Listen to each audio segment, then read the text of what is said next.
So ayun guys, good morning sa inyong lahat guys. So dito kami sa bahay guys. At ito yung misis ko nagluluto ng ulam niya. So misis, ano ang ulam? Talong mo. Wow, sarap yan. Yun guys, yung linuluto niya oh. Talong sa umaga, talong sa gabi. Guys, yan lang po yung ano namin. Isa lang kasi di pa kami nakapag-ayos. Kasi bawal tayo mag-ayos ngayon kasi buntis kasi misis. 3 months. So yun guys. Sinsya na kayo guys sa bahay namin kasi di pa kami nakakapag-ayos.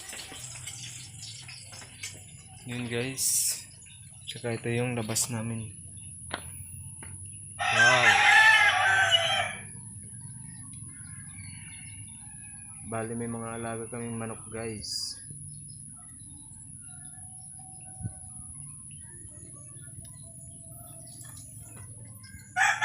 Guys, oh. Di pa balo to yan. Di pa, Kasi sir. nagugutom na yung boss mo. Ay!